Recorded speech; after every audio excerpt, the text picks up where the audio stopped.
Hi, Penelope. Welcome back. How are you? I'm good. How Good. are you, Vanessa? Good. It's a massive pleasure to have you back. Your last podcast was very successful, so people want to know more about you. And last time you talked a little about your story, your personal story.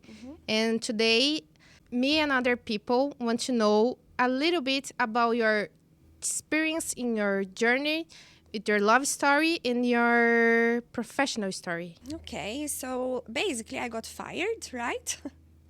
We had a small disagreement. I got fired. I thought my whole career has ended. I was really upset. And at that stage, I had just met my, not met, but I had just started being with my current fiance. And whilst I was crying, he looked at me, he told me, "You're not giving up on this dream. You're gonna make your own now." And that's how it started. I started realizing, I started checking the prices for bed. I started trying to find a place to work. And I found a very tiny room in a salon. It was a nail salon at that stage. And I managed, because I wanted so badly to make this happen, that I managed to ask her that I would pay her per client rather than paying a rent every month. And that's when I say that angels, they come to your life when you really decide what you want. So I was lucky enough to do not have a fixed expense in that stage. So every client that would come to me, I would pay her a fee. And like this, I was at least safe to start. So the first thing that we were thinking on doing is to have a proof of concept. First, I needed to understand if the market wanted what I was supplying. And proof of concept, you need to try to make as less cost as you can. So you cannot have a lot of cost because you're trying to understand, does the market want what I provide, yes or not? And that's what we've done. I started doing client by client.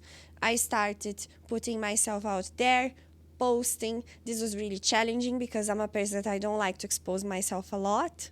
And I used to see mistakes. I'm very perfectionist, so I used to see mistakes on my work, and even so I would post every single day and show my work every single day. And I was lucky enough that people liked the work. So I would receive people at that tiny room and do a consultation. Now, my consultation was very different than any consultation. I would take my time with the client and I would really look to what she wants to achieve. I never came with the perspective of, I am the professional, I know best. Never. I always heard every single detail that the client wanted, because I know that whenever I want to do a beauty procedure, I know what's good on me. You know, You want to obviously, feel better than yes, works. we see ourselves in the mirror every single day, so we do have an idea of what works, what doesn't work. Obviously, if a client comes to me and I realize that she has a distortion of her own image and that she wants something that's going to actually make her worse, I won't do it. If it's Gonna in this talk case. to her. Yes, I will explain to her that I won't do it. But mostly, I would hear my clients very, very much. And I think that was the big difference that I had in the market. And that's why they started saying to their friends, to their mothers, to their cousins. And I started getting busier. In that really tiny room, I was lucky enough to have an instance where another therapist, a famous therapist in Malta, spoke very badly about me on social media. She made a post, and in this post, she said, "Be aware of who you go to, because my client just went to," she was talking about me. She didn't mention my name, but she said, "to the place next door." So everybody knew it was me. And she is stealing clients Of course, I don't steal clients. The clients, they come to me if they want to. Yes. Right? So she made this really bad post, and don't forget, they are beginners, they are not experienced. And it was really interesting because in that moment, I got so upset, so upset. And after that, I started receiving more clients. Right after this happened, I started receiving more clients. Bad is no such a thing as bad publicity. It's unbelievable. In fact, every time somebody does something bad to me or to my business, I really understand that something much better is coming right after. So I stop caring about these things, you know? So in that day, I was really upset, and then I started having clients. And I always asked my clients, how did you get to know about me? And I had several clients that told me, I got to know about you because of that post. I got curious to see your work because people get curious. They saw that my work was really good, and they came to me. So this was a woman that had the intention to do something bad for Yes, me, destroy your business. managed to help me to get a lot of clients. A lot of clients. So this was my boost. So I'm always thankful for the ones that they are jealous. For the hater. Yes. Because she really pushed my business, and she doesn't know that she did that. How much she help? Yeah, yeah. And that's it. That's how we started. Within 3 months, we since the beginning, we focused on social media. I was the first person in Malta to expose myself, my own face, explaining my technique to people. So I would always explain that we work very light in the beginning, because a natural brow usually is lighter in the beginning. It's not full in that beginning. And that we have a technique that blends in with your skin. So when you look to my eyebrows today, you can't really notice that I've done semi-permanent, because this technique is the unique technique that I've created for the market to make sure that when It's people look natural. at you, it's natural. So this became a boom in Malta. So everybody understood that that technique was different. My technique had a different style. It's your brand. Yes, yes, it was my signature technique. And people started talking about it. Social media was something that I started since the beginning, and a lot of people don't invest on social media. A lot of people think that is an expense, that doesn't work. But this was something that from month one, we've done. Right? And you Month see the one, difference. we've done. So we always been on social media. I've always been explaining my technique wherever I go, explaining what's different about us. I didn't want to be a brand that brings the tattooed brows. This I didn't want. So since the beginning, I had a very different approach to the way how I treated clients and the way how I saw the eyebrows. I was just trying to imitate the natural brows. Another thing that I've done, and I had to educate the market, because the market in that stage wasn't educated enough, is that I didn't go very deep on the skin. So imagine the skin has 3 layers, and I go just on the first layer of that skin. When I do that, the brows, they don't last as long as an eyebrow that is like a tattoo, obviously. But the positive side of that is that within 1 year, 1.5 years, that color will lighten so much that you can create a new brow that looks super natural. So in the long term, you are thinking about having the most beautiful brows.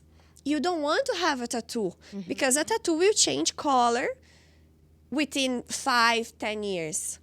I have every single day people at Penelope Gomes coming with brows that are a disaster.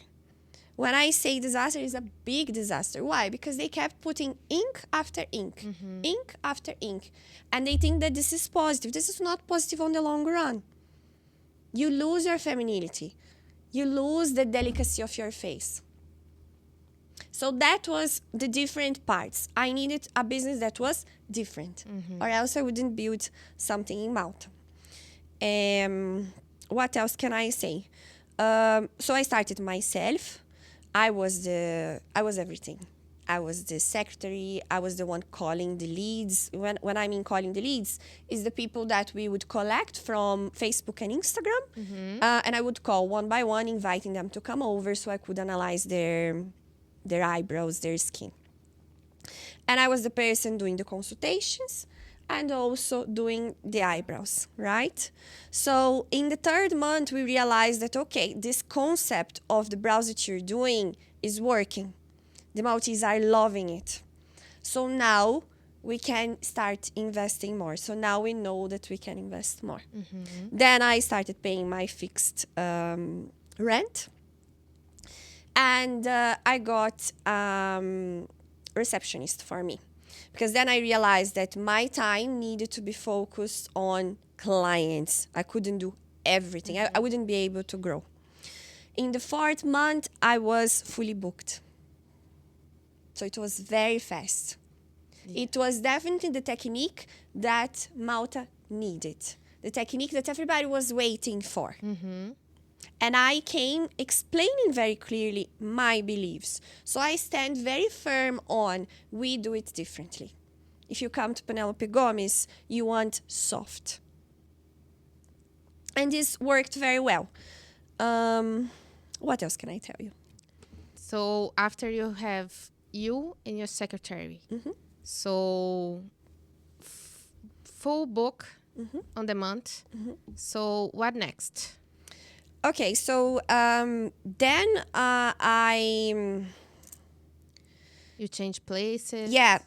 Then my business became bigger than the business I was inside, right? So then it becomes very uncomfortable because I needed to expand. I needed a bigger place. And I went to Mosta. I've built a small clinic in Mosta. That clinic had 2 rooms. And then I've built my own reception, etc. Very simple, but very cute. And in that moment, I realized that I needed someone else to work with me. Because in that stage, I was doing 7 eyebrows per day, charging 270 euros.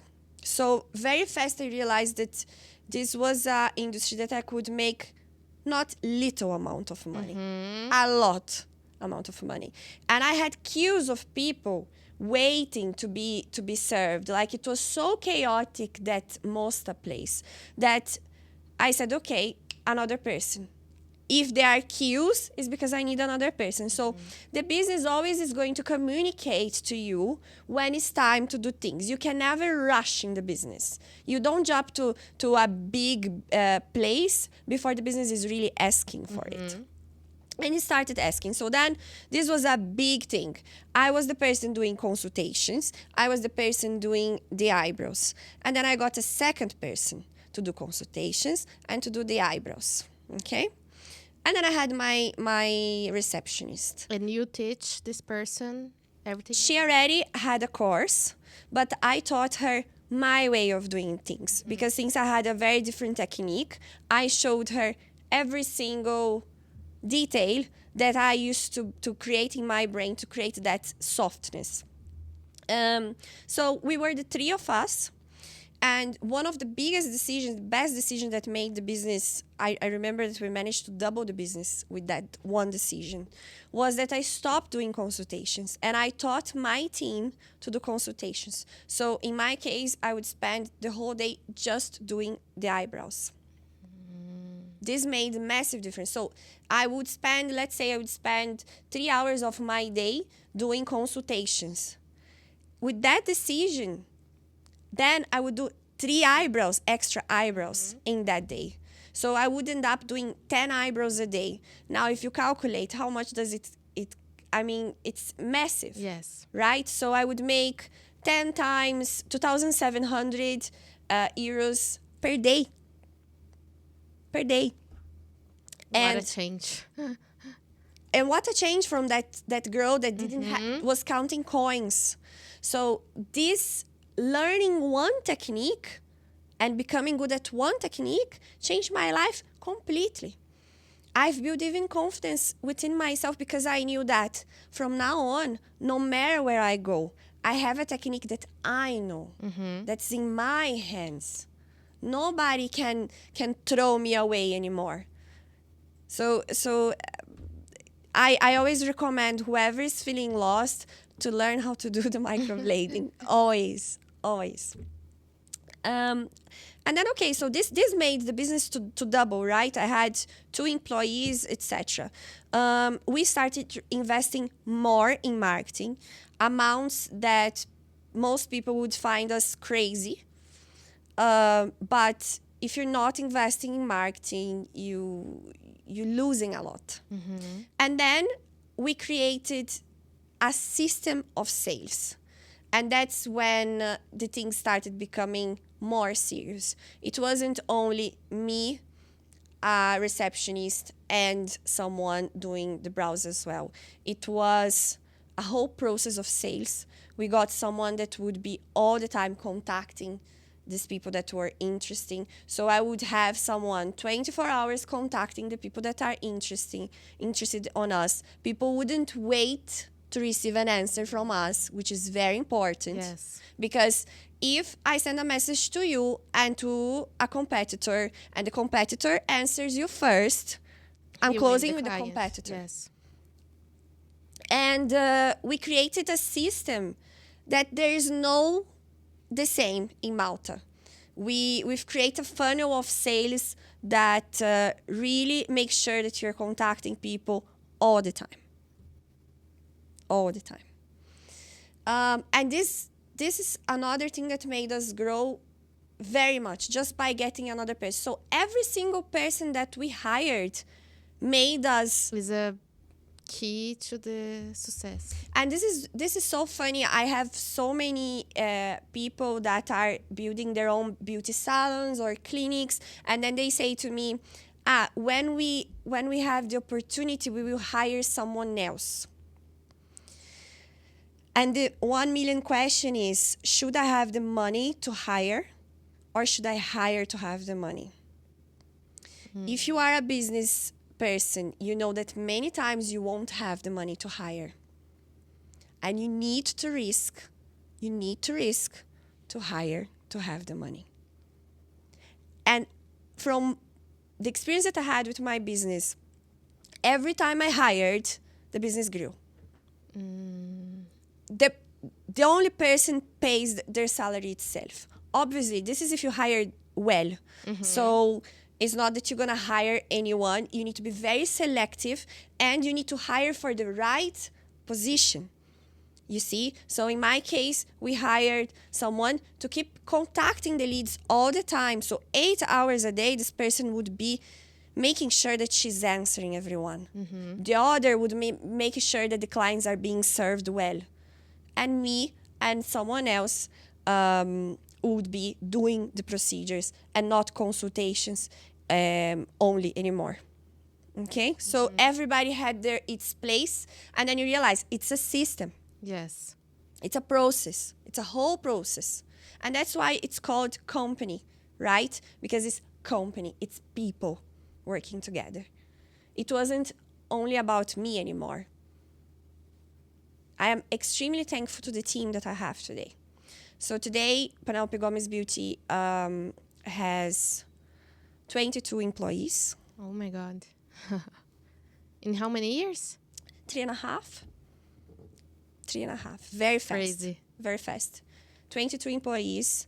Most of my team is the underground people, is the people that supply, right, for my team. We just became an academy where we teach other women to transform their lives like I transformed mine. If you see the synergy of my team, everybody is so passionate about the brand, so passionate about the story of the brand, that when the clients, they come in, they feel. It's a good environment. They feel. I can see that everybody loves to work there.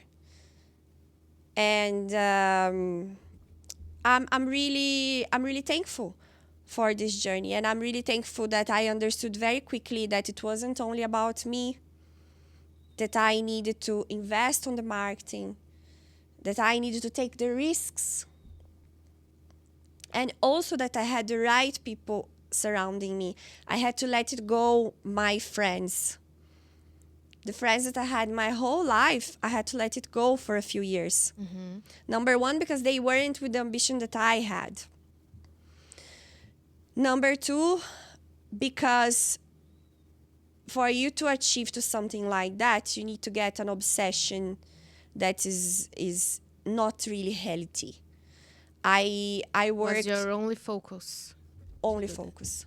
Only focus. I worked, if you ask me, okay, in that time you were making 10 clients a day.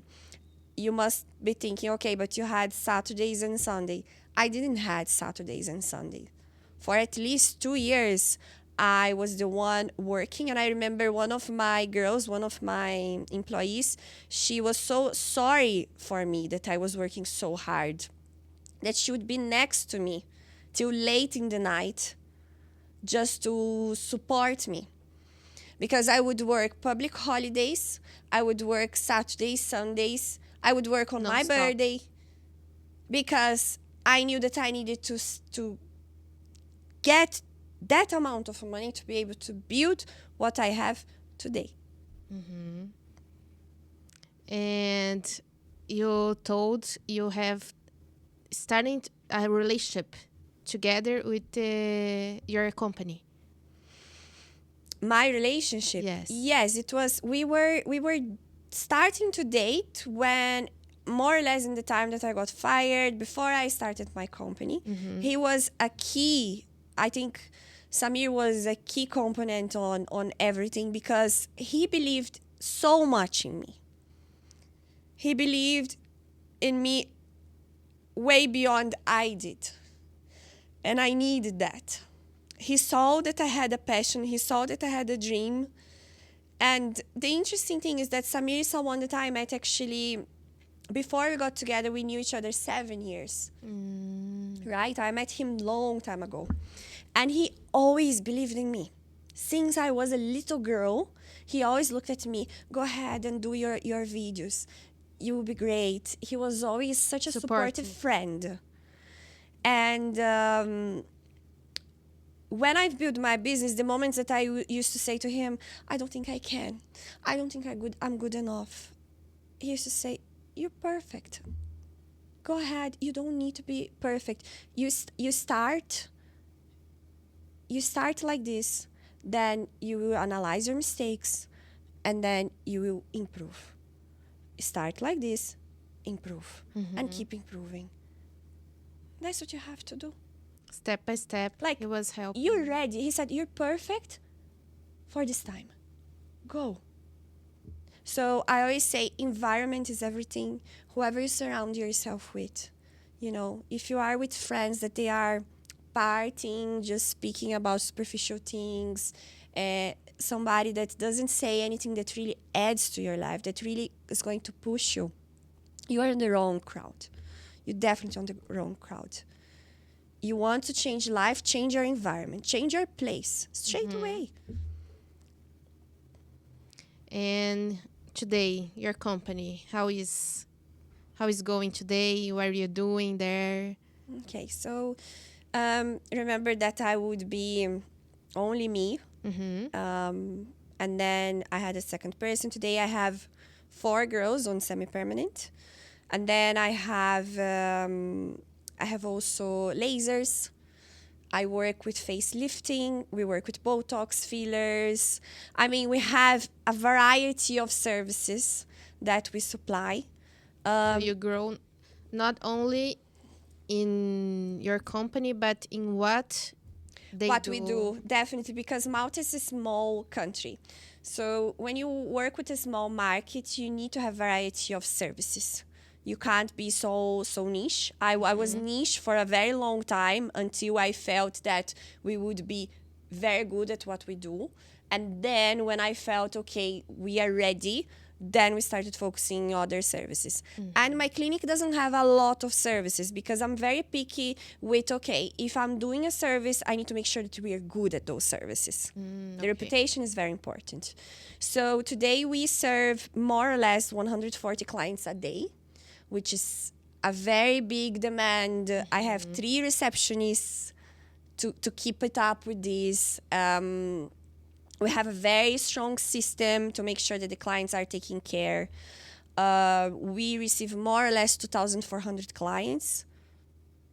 Did I say month or a day? I said a day, right? Yes. 140 a day. Okay. And 2,400 clients more or less per month.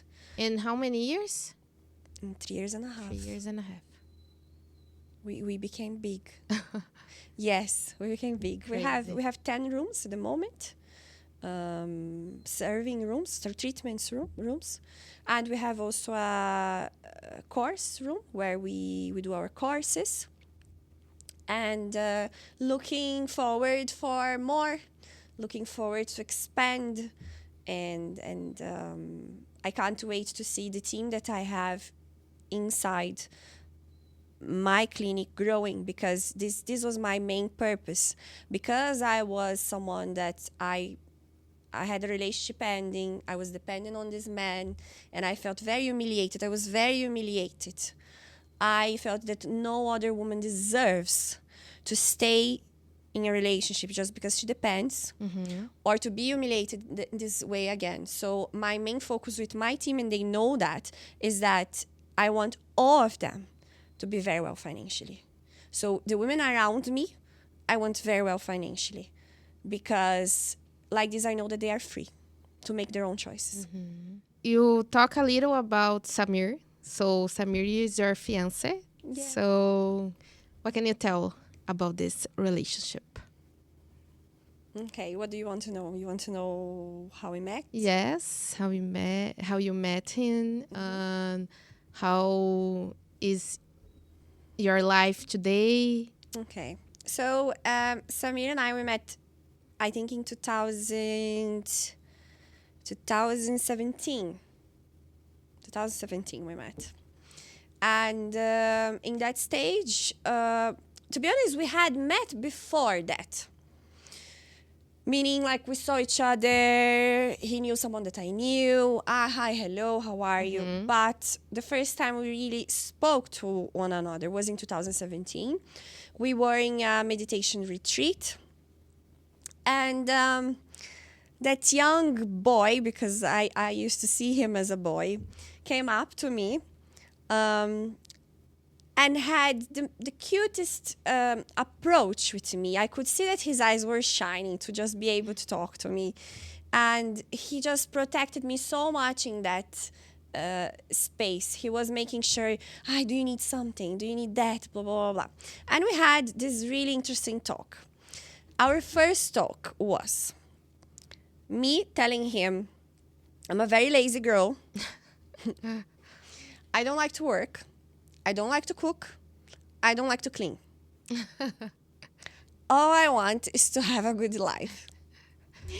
And he told me, I'm a man that I focus too much in business and in money.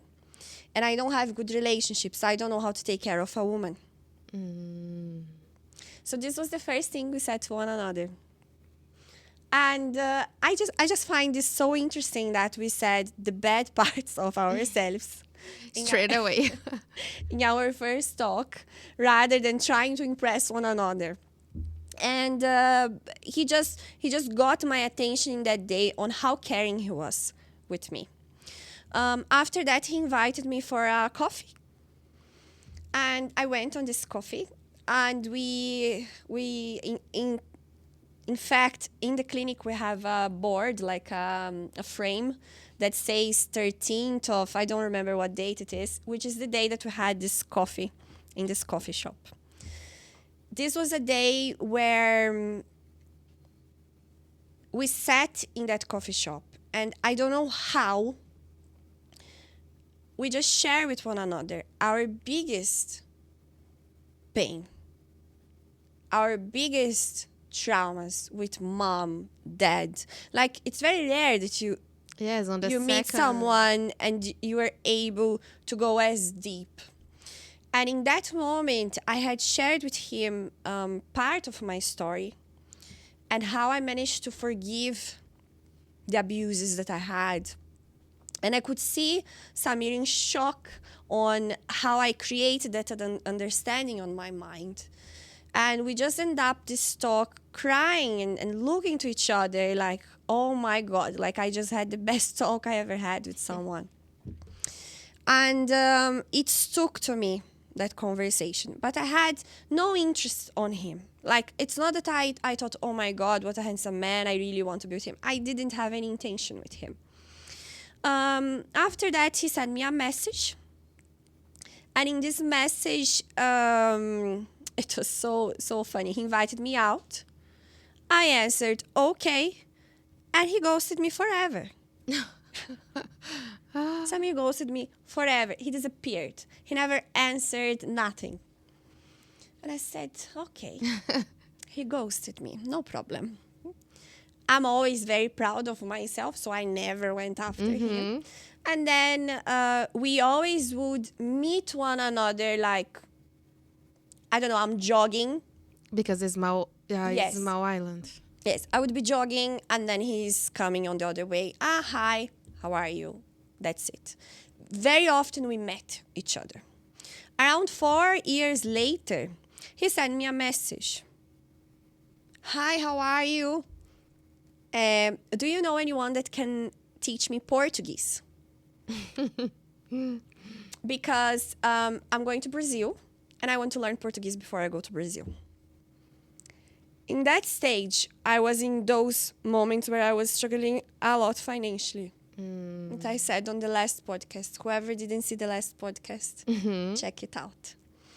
And I said, I can teach you Portuguese. I had no idea how to teach Portuguese. I just know it was my language, you know. So I created this course for him, and we started meeting up once a week. You are not in this moment like, oh, he ghosted me, like, whatever, I don't want to talk to you anymore. No, as if. I mean, I understand, you know, like, it's not that I wanted him, right? Like, it's not that I was in love with him that stage. It's just that In the moment you I want more like the- conversation with him. Okay, but in the moment we are more with the money or more, it's with him? Money. Okay. Just about the money in that stage. But the funny thing, this is funny that you're asking me. The funny thing is that when I saw him after those years, I was like this. He was so much more handsome. It's like he changed from water to wine. I was in shock how handsome he was and strong and blah, blah, blah. And I'm like, my God, that's who I'm going to teach. Okay. So we started this coming up with meetings every week, etc. And Vanessa, I never felt so heard in my whole life. Like, I remember that his eyes, every time I would speak, his eyes would be so into me, so paying attention to me. He was so curious about who I was that it created like a bubble. It was only me and him. Like, I couldn't even think about anything outside of that. And very soon it became twice a week. They study. Uh-huh. Okay. And then very soon it became 2 hours twice a week. And we were just sort of really into each other, like really hearing one another. There was a lot of respect in that relationship. Never flirt, always respect, always talking to one another. And he was really traveling, or is just a story he made up to see you? He was okay. going to travel. Okay. He had no intention that I would be the teacher. Okay. He had no intention. Everybody asks this to him, but no. Okay, so in this journey, Samir was with someone else. He was with a girl, not in a relationship, but dating a girl. Nothing serious, but he was very in love with this person. And I became that friend where he would share how in love he was, right? Okay. And we had a day where he said to me, let's go near the sea. Let's, because in that stage, I was struggling a lot financially. He could see Samir was very comfortable financially in that stage. He told me, let's go to the sea and let's do a bit of a meditation so you can relax and trust yourself, etc. And he asked me to look in his eyes. When I looked in his eyes, Vanessa, I saw the whole video of my whole life with him in that second. I looked at him and I said, I have to go. Panic. I panicked so much. I said, I have to go. Bye-bye. I'm late. I disappeared. I remember walking, shaking, thinking like, okay. What just happened? Okay, this is it. This is the guy. I understood in that moment, this is the guy. Oh my God. Okay. Samir was, he's a very decisive guy. Decisive. Yes. Samir is a very decisive guy. So he ghosted me again. After I ghosted him, I left. He ghosted me again for 10 days. He disappeared for 10 days. And I started panicking because in that day, I had understood he was the one. I was sure about it. And I messaged him. And after the 10th day, he answered me back, telling me that he made a decision to try again with the mother of his daughter. He was single in that stage, obviously. And then he made a decision to try again with his family. At that Your stage, world fall apart. That stage, I already knew he was the one. I was ready to tell him, listen, I think there is something between us. And that's what he told me. And all I did was to respect the decision. I asked him, I said, are you sure she's the person for you? He said, even if she is not, or if, like, I will do my best, I will do my best to make it work. Like, I will do whatever it takes to make it work with her. So he was very sure about what he was going to do. And that's it. We decided we wouldn't speak to one another because obviously our friendship was very close, and I don't think anyone that would be with us would understand that friendship. And that was it. We spent 1 year and a half not talking to one another. And the funny thing is that he disappeared from anywhere. Never crossed. He disappeared. He disappeared even from our circle of friends because he was so focused on trying to make it work, his family and his daughter, that he went away from everyone.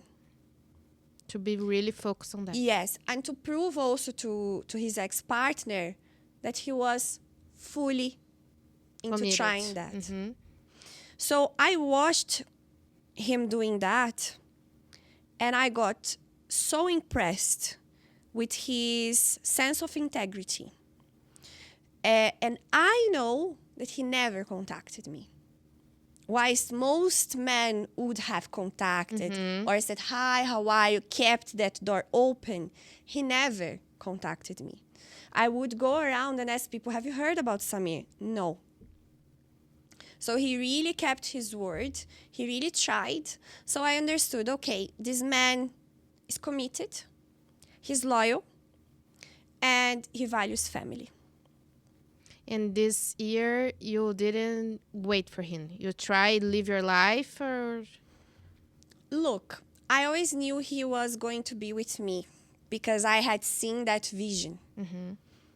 And I knew that that vision wasn't from my mind. It was a real insight.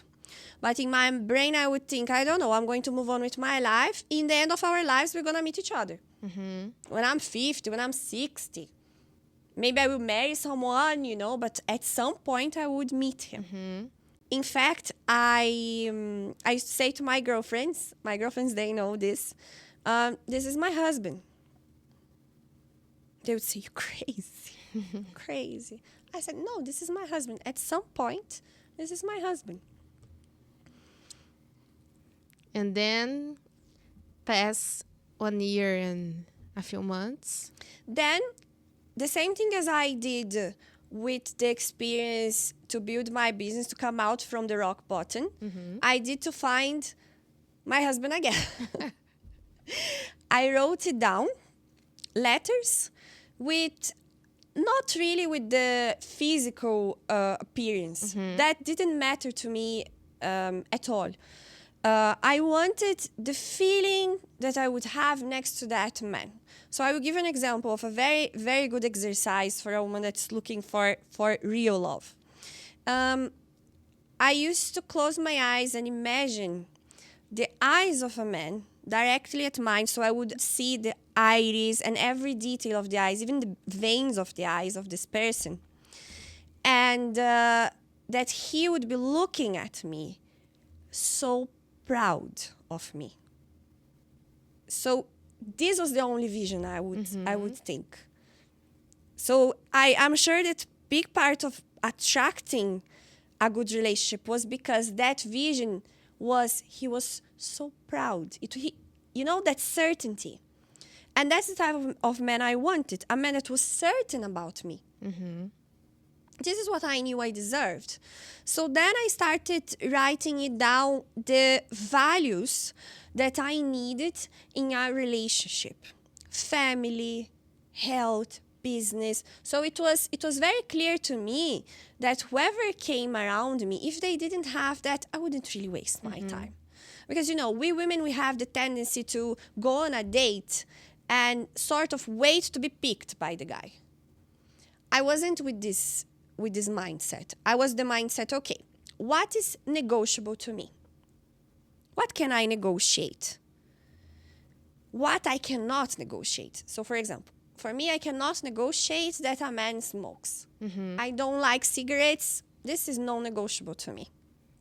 And I started writing it down, the things that I would accept, I would be flexible, the things I wouldn't be, and the values that this man should have in order to be with me, to match with me. So I would walk around already knowing what I want.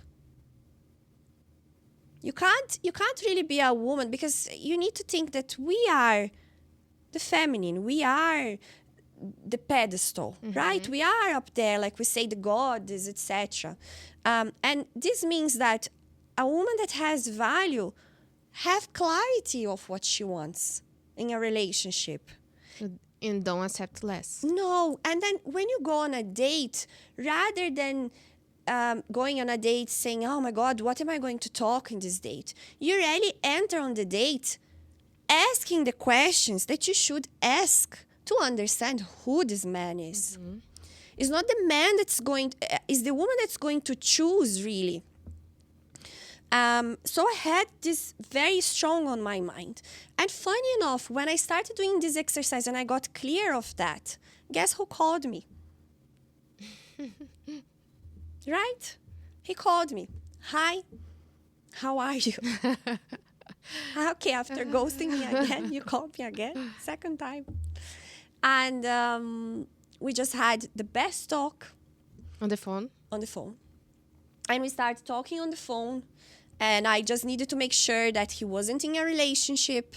So this was something important for me, that, I wouldn't be talking to anyone that was in a relationship. And after lots of talks on the phone, and we would be till late in the night talking over the phone, we decided to meet. And when he ended? Yeah, he had ended, of course. He had ended before he called me. So I just needed to make sure that this was true. Because I'm a bit, He prepared this camping place for us. And when I entered in that place, it was a whole walk of candles that would bring me to a circle of candles. Oh, very romantic. 2 chairs in the middle, a fireplace, and Christmas lights. And I remember that he hugged me so strong. And I could see that he also had understood that I was the one in that stage. Because I could see on his face, and he hugged me so strong, said, I missed you so much. Like, I will never let you go. How crazy. Yes.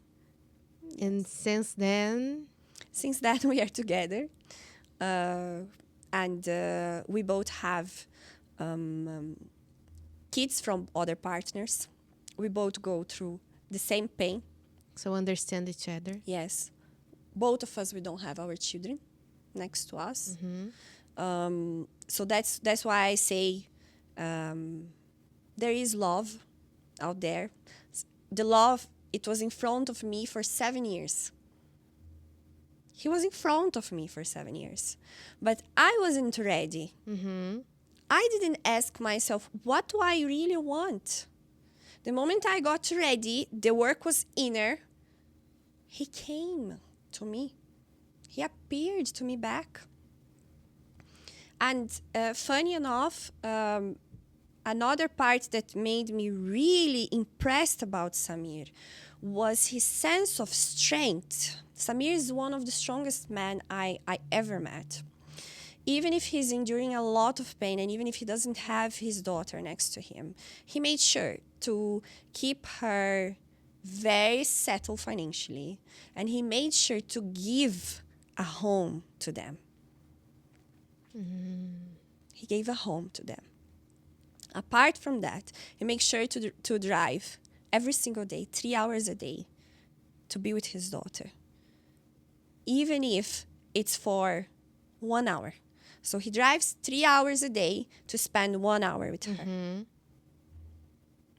He's doing that since years. The level of stress level of physical stress and mental stress that he goes through. Emotional, yes. It's so big. And even though there is a lot of unfairness, even though there is a lot of wrong things, he keeps it strong and consistency And showing day up by to day. her. I don't know many men that can endure this type of pain. So I always say to him, I'm with you. We're going to win this. We're going to get this. And for all the other men out there that they don't have their children, I know their pain. I know their pain.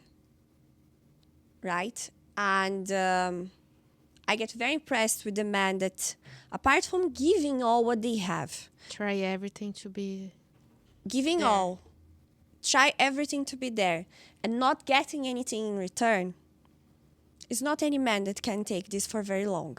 So I am extremely proud of the man I have. He is the strongest person I've met with the most amount of integrity. And his heart is so good that he doesn't really care if the others are doing bad to him. He still keeps doing the right thing. So it's everything you ask and more. Much more. And that's when we know that this is your plan and this is God's plan, which is much, much higher than what you can imagine. Much higher.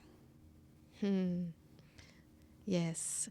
And now, how is your life? You have a good business.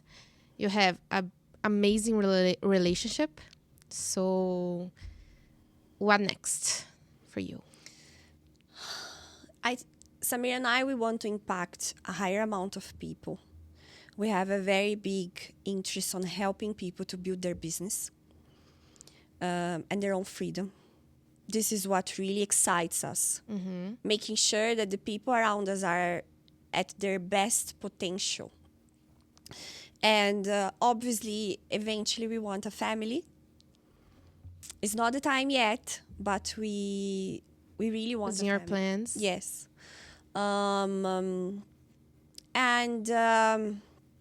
Yeah, I think what we think the most is really how can we help others to build their confidence? Because the business is pretty much about self-development. It's very little about the business itself. It's about breaking barriers, having the courage, showing yourself out there. And this is what we want to focus with people around us. That's amazing. Yes. Thank you very much. Thank you, It was a Vanessa. pleasure. And I very hopeful that you're going to achieve everything you want Thank because the story is amazing. And yes, thank you very much. Thank you.